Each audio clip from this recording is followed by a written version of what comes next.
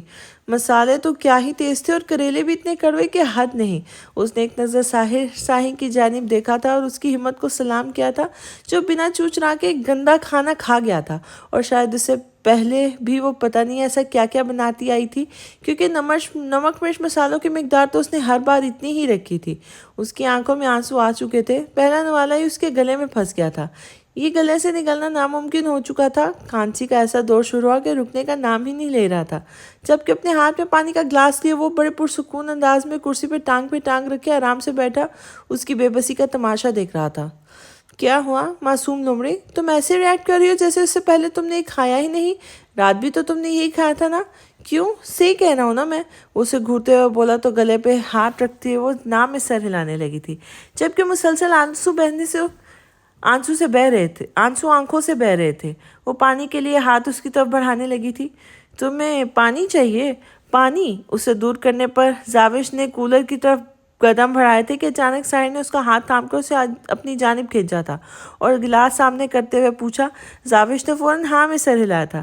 میرا نشہ پورا کرو اور پانی لے لو۔ وہ شرط رکھتے ہوئے گلاس ٹیبل پر رکھ چکا تھا، جبکہ اس کی کمر میں اپنے بازو حائل کرتا اسے مزید اپنے بہت قریب کرتے پانی سے دور کر چکا تھا۔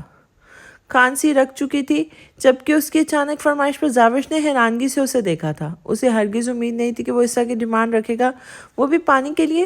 یہ سزا ہے جھوٹ بولنے کی۔ 1 مہینے سے تم یہ سب کچھ مجھے کھلا رہی ہو اور ساری رات میدا پکڑ کے اس کی سزا میں برداشت کرتا ہوں، اور تم ایک ہی دن بلکہ ایک ہی نوالے میں تڑپنے لگی۔ یہ سزا ہے تمہاری۔ اب بتاؤ، پانی چاہیے یا مزید تمہیں کھانا پسند کرو گی؟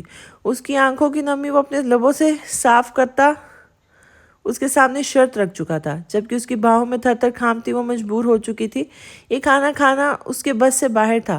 اس کی باہوں میں بری طرح جلتی زبان اور لبوں کے ساتھ پانی کی منتظر تھی۔ ایک نظر اسے دیکھتی وہ اپنا آنکھیں بند کرتے ہوئے بنا سوچے سمجھے اس کے لبوں پر اپنے لب رکھ چکی تھی۔ ساحر خود بھی شوق تھا اس کی اس حرکت پر۔ اسے اتنی جلدی اس چیز کی امید ہرگز نہیں تھی۔ کیا اسے پانی کی ضرورت حد سے زیادہ تھی یا پھر اس رشتے کو دل سے قبول کر چکی تھی؟ جو بھی تھا، ساحر نے نرمی سے اس کی کمر پہ ہاتھ ڈالتے اسے اپنے مزید قریب کر لیا تھا اور اس کے لبوں کو اپنے لبوں میں قید کیے خود بھی مدہوش ہو چکا تھا۔ وہ مدہوشی سے اس کے لبوں کو اپنے لبوں کی دسترس میں لیے نہ جانے کون سے جہان میں تھا۔ زاوش نے اس کے کندھوں پہ ہاتھ رکھ کے اسے خود سے دور کیا تھا، اور دور ہونے کی بجائے وہ مزید قریب ہو گیا تھا۔ فاصلہ سمٹ چکا تھا، پوری طرح اس کے احسان میں قید تھی، جب اسے باہر کسی کے قدموں کی آہٹ سنائی دی تھی۔ وہ جیسے ہوش کی دنیا میں آئی تھی اور اسے پیچھے کرتے ہوئے خود بھی شوق میں تھی۔ اپنے لبوں پر ہاتھ رکھ کے وہ حیرت سے اپنی حرکت پہ غور کر رہی تھی، جبکہ ساحر شاہ اس کے نابی لبوں پر گہری دلکش مسکراہٹ تھی۔ اسے مسکراتے دیکھ کر باہر کی جانب آگئی تھی۔ اس کی سپیڈ دیکھ کر ساحر کی مسکراہٹ مزید گہری ہوئی تھی۔ ابھی وہ باہر نکلی تھی کہ ثنا اسے ٹکرائی تھی۔ اس کی سرخ جھلکتی صورت دیکھ کر ثنا پریشان ہوئی تھی۔ کیا ہوا زاوی، تم ٹھیک تو ہو نا؟ کیا ساحر ادا نے زیادہ ڈانٹ دیا؟ میری جان، ایسی کوئی بات نہیں، میرا ایسا کوئی ارادہ نہیں تھا۔ آئی ایم سوری، میں تو صرف مستی کر رہی تھی، مجھے نہیں پتا تھا وہ زیادہ ڈانٹ دیں گے۔ ثنا بہت اداسی سے کہہ رہی تھی، جبکہ ساحر شاہی کی حرکت تو اسے بتانے سے رہی۔ اچھا، آئی ایم سوری، وہ اس کا چہرہ دیکھتے ہوئے پریشانی سے بولی تھی۔ وہ اس کے سامنے شرمندہ ہو رہی تھی اور زاوش کو کوئی جواب بھی سمجھ نہیں آ رہا تھا۔ کوئی بات نہیں ادی، جو ہوا سو ہوا، میں روم میں جا رہی ہوں۔ اسے یوں ہی پریشان چھوڑ کر وہ سیڑھیوں کی طرف چلی گئی تھی۔ اس وقت اسے کوئی پیاس نہیں لگی تھی، نہ ہی کوئی مرچی اس کی زبان پر۔ اسے اپنے آپ پر غصہ آ رہا تھا کہ آخر اس نے یہ حرکت کی کیسے اور کیوں۔ پانی تھا، آب حیات تو نہیں تھا، لیکن اس وقت اس کے لیے بہت اہم تھا۔ لیکن اب وہ پچھتا رہی تھی۔ اسے تیزیوں سے سیڑھیاں چڑھتے دیکھ کر ثنا کچن کی طرف آئی تھی، جہاں سے ساحر باہر نکلنے لگا تھا۔ ادا صحیح میں مذاق کر رہی تھی، آپ نے تو اسے بہت زیادہ ڈانٹ دیا۔ بیچاری کتنی پریشان تھی، ثنا کافی اداسی سے اسے بتانے لگی تھی، جبکہ ساحر بنا کوئی رسپانس لیے اس کے سر پہ ہاتھ رکھتا باہر نکل گیا تھا، جبکہ ثنا اب زاوش کو منانے کے لیے اس کی پسند کا کچھ بنانے لگی تھی۔ کیا تمہاری بات ہوئی ہے نور سے؟ سمراج بین آنے والا ہے، تم جانتی ہو نا وہ کیا سوال کرے گا؟ مائک پریشان سا اس کے پاس آیا تھا۔ آج شام بین نے ان کے گھر پہ آنے کا کہا تھا، جس کی وجہ سے وہ دونوں بہت اچھے خاصے پریشان تھے۔ اس کی وجہ وہ دونوں اچھے سے جانتے تھے۔ ان کا کہنا تھا کہ وہ آج سے نور سے فون پر ہر حال میں بات کرے گا اور سمرا کیسے بھی کر کے اس سے بات کروائے گی۔ ہاں مائک، وہ میں جانتی ہوں، مگر میں اس سے نور کی بات کیسے کرواؤں گی؟ تم جانتے ہو نور کے پاس اس کا اپنا فون نہیں ہے، اور اس کا وہ شوہر دارم شاہ کس طرح اکڑ سے بات کرتا ہے، تم اندازہ بھی نہیں لگا سکتے۔ اس نے مجھے بری طرح سے انسلٹ کیا ہے۔ اتنی بےزتی کروا کر میں کم از کم دوبارہ فون نہیں کر سکتی، سمرا نے صاف انکار کرتے ہوئے کہا تھا۔ میں یہ سب نہیں جانتا سمرا، وہ لڑکی تمہاری وجہ سے ہمارے ہاتھ سے نکلی ہے اور اب تم ہی اسے واپس لاؤ گی۔ یاد رکھنا مجھے ہر حال میں نور واپس چاہیے، اور آج بھی بین کو تم ہی سنبھالو گی، یاد رکھنا۔ وہ غصے سے اسے دیکھتے ہوئے بولا تھا۔ میں کیسے؟ مائک، میں کیا کہوں گی؟ وہ میری بات کیوں سمجھے گا؟ تم جانتے ہو تم دونوں کے بیچ میرا بولنا پسند نہیں کرتا، اور تم… یہ سب میں نہیں جانتا سیم، مجھے پتا ہے، بس یہ پتا ہے کہ میں تمہاری بیٹی کی وجہ سے کوئی نقصان برداشت نہیں کروں گا۔ پہلے ہی تمہاری بیوقوفی کی وجہ سے میں بین کا یقین کھو چکا ہوں، اور مجھے یہ بھی یقین ہے کہ تمہاری بیٹی وہاں سے کبھی واپس نہیں آئے گی، اور اگر آ بھی گئی تو خالی ہاتھ ہی آئے گی۔ اس لیے میں یہ تم پر چھوڑتا ہوں کہ یہ سب کس طرح ہینڈل کرو گی۔ مجھے بین کی طرف سے کوئی شکایت نہ ملے، وہ اسے دیکھتے ہوئے کافی سخت لہجے میں بولا تھا، جبکہ سمرا پریشان ہو چکی تھی۔ اب وہ بین کو کیسے ہینڈل کرے گی جو ہر بات پر نور کی گردان لگائے رکھتا تھا۔ دارم سائی، مجھے اماں سائی سے بات کرنی ہے، فون دیں ذرا۔ لاک کھول کے وہ فریش ہو کر آئی تو دارم سے کہنے لگی، اور خود آئینے کے سامنے جا کر اپنے بال ڈرائی کرنے لگی۔ دارم سائی نے ایک نظر اس کی طرف دیکھتا اس کے پاس آ کے رکا تھا۔ اس کی شفاف گردن پر پانی شبنم کے قطروں کی طرح چمک رہا تھا، جو دارم سائی کو بے لگام کرنے کے لیے کافی تھا۔ اس کی سرائی دار گردن پر لب رکھتے ہوئے اسے اپنے حصار میں قید کرنے لگا تھا۔ اس کی کمر کے گرد اپنے بازو حائل کرتے ہوئے اسے اپنے مضبوط شکنجے میں قید کر چکا تھا۔ اس کے گردن پر موجود ننھے پانی کے قطروں کو اپنے لبوں سے چننے لگا۔ وہ آنکھیں بند کیے بس اس کے لبوں کے لمس کو محسوس کر رہی تھی۔ کیا بات کرنی ہے اماں سائی سے؟ وہ اسے اپنے بازو میں اٹھاتا ہوا بیڈ پر لے آیا تھا، اسے بیڈ پر لیٹا کے اس کے اوپر جھکتے ہوئے اسے پوچھنے لگا تھا۔ کچھ خاص نہیں، بس یہ پوچھوں گی کہ موم کا کوئی فون آیا ہے یا نہیں، ان سے کوئی رابطہ ہوا ہے یا نہیں۔ وہ کیا ہے نا، میں جب سے یہاں آئی ہوں موم سے ایک بار ہی بات نہیں ہوئی۔ اب تو مہینہ ہونے کو آیا ہے، اس لیے میں نے سوچا کہ وہ پریشان ہوں گی، مجھے ان سے بات کرنی چاہیے۔ میں اماں سائی سے ان کے بارے میں بات کرنا چاہتی ہوں۔ وہ اسے تفصیل سے بتاتی اس کی گردن پہ اپنے بازو حائل کر چکی تھی۔ 2 دن میں ہم واپس جانے ہی والے ہیں، جو بھی بات کرنی ہوگی کر لینا۔ ویسے میں تمہیں نیا فون دلا دوں گا، تم اپنی اماں سے بات کر سکو گی، لیکن تب تک مجھے ڈسٹرب کرنے کی ضرورت نہیں۔ یہ آخری ہنی مون کے 2 دن ہیں، بہت رومانٹک بنانا چاہتا ہوں، جس میں تم جتنا ہو سکے تعاون کر سکتی ہو۔ اس کے چہرے پر جا بجا اپنے لبوں کا لمس چھوڑتے ہوئے اسے کہنے لگا تو در نے حیران ہو کے اسے دیکھا تھا۔ میں بھلا کیسے آپ کی مدد کر سکتی ہوں؟ اس کے بازوؤں میں پڑی وہ اس کی بے باک جسارتوں سے بے حال ہوتی اس سے سوال کرنے لگی، جس پر دارم سائی مسکرایا تھا، خاموش ہو کر، میرا ساتھ دے کر، مجھے ڈسٹرب کیے بنا تو میری مدد کر سکتی ہو۔ بس چپ چاپ یوں ہی میرے پاس رہو، میری باہوں میں سمٹی رہو، میں تمہیں یوں ہی پیار کرتا رہوں۔ تمہاری طرف سے اتنی مدد میرے لیے بہت ہے۔ وہ اس کے لبوں پر جھکتے ہوئے اسے تفصیل سے بتاتا اس کے لبوں کو قید کر چکا تھا، جبکہ اس کی بے باک جسارتیں سہنے کے لیے خود کو تیار کر چکی تھی۔ اس کی مزید پیش رفت پر تو وہ اس کے گرد اپنا حصار مضبوط کر گئی تھی۔ سنان سائی، آپ کی میڈیسن۔ وہ کچھ دیر پہلے ہی واپس آئے تھے، 3 دن بعد اس کی واپسی تھی، لیکن کچھ دن سے زرنش اسے زبردستی میڈیسن دے رہی تھی۔ اس کی ضرورت نہیں ہے زر جان، تم اپنے لبوں کا جام پلا دو، تمہارا شوہر مرض سے لڑ لے گا۔ اس کا ہاتھ کھینچ کر اسے اپنے ساتھ بیڈ پہ لیٹاتا، اس کے اوپر اپنی بھاری ٹانگ رکھتا اس کا راستہ بلاک کر چکا تھا۔ اس سے پہلے کہ وہ اٹھ پاتی اس کے دونوں اطراف میں اپنے ہاتھ رکھ کر اس کی راہ فرار بند کر چکا تھا۔ اوف، حد ہے سنان، میں یہاں آپ کو میڈیسن دینے کی بات کر رہی ہوں اور آپ کو رومانس سوچ رہا ہے۔ پہلے اپنی میڈیسن لے، باقی باتیں بعد میں۔ وہ ہاتھ میں پکڑی 3 گولیاں اس کی طرف آہستہ سے بڑھاتے ہوئے کہنے لگی تھی، جبکہ سنان اس کے دونوں بازوؤں کو پکڑتے ہوئے بیڈ کے ساتھ جوڑ چکا تھا۔ وہ اس کے اوپر سایہ سے بناتا اس کے چہرے پر جھکا تھا۔ بولا نا، آج صرف تمہارے لبوں کو جام پیوں گا، مجھے اور کسی چیز کی ضرورت نہیں ہے۔ اس کے دونوں بازوؤں کو قید کرتا اور بے ساختہ اس کے لبوں پر جھکا تھا اور آہستہ آہستہ اس کی سانسوں کو قید کرنے لگا تھا۔ اس کے ہاتھ میں موجود میڈیسن تو وہیں زمین پر گر گئی تھی جبکہ وہ اپنے مضبوط حصار میں اسے جکڑ چکا تھا۔ جس دن سے تایا سائی نے اسے سنان کو میڈیسن دینے کے لیے کہا تھا وہ کبھی بھولی نہیں تھی، نہ ہی اس نے لاپرواہی سے کام لیا تھا۔ اسے اپنا شوہر بہت عزیز تھا اور اس کے معاملات میں وہ بالکل بھی لاپرواہ نہیں تھی، اور یہی تو چیز سنان کو اس کی طرف راغب کر رہی تھی۔ سنان شاہ اپنا سب کچھ اس کے سامنے ہار جاتا جیسے اب ہار گیا تھا۔ اپنی طلب پوری کرنے کے بعد زرنش نے اسے پھر سے دعائیوں کی یاد دلائی تھی جس پر وہ صرف اسے گھور کر رہ گیا تھا۔ بین، آؤ نا اندر، تم وہاں کیا کر رہے ہو؟ سمرا اسے شیشے کے دروازے سے گھر کے اندر داخل ہوتے دیکھ چکی تھی۔ وہ تیزی سے باہر آئی اور بین کو ویلکم کرنے لگی۔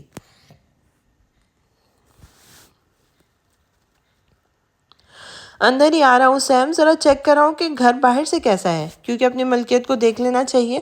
وہ مسکرا کر اندر آیا تھا۔ تمہاری ملکیت اور یہ گھر؟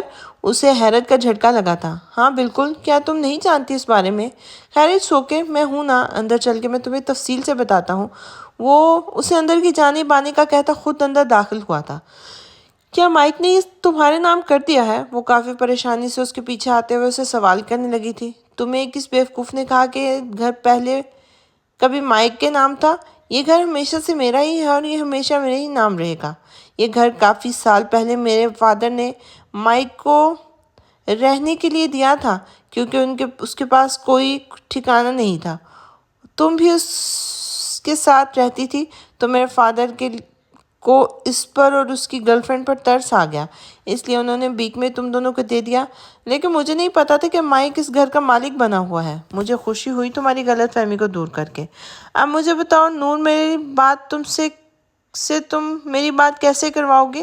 میں آج نور سے بات کر کے ہی جاؤں گا، ورنہ ہرگز نہیں۔ اس لیے جلدی جلدی مجھے نور سے بات کرواؤ۔ اور اسے دیکھتے ہوئے سامنے صوفے پہ جا بیٹھا تھا۔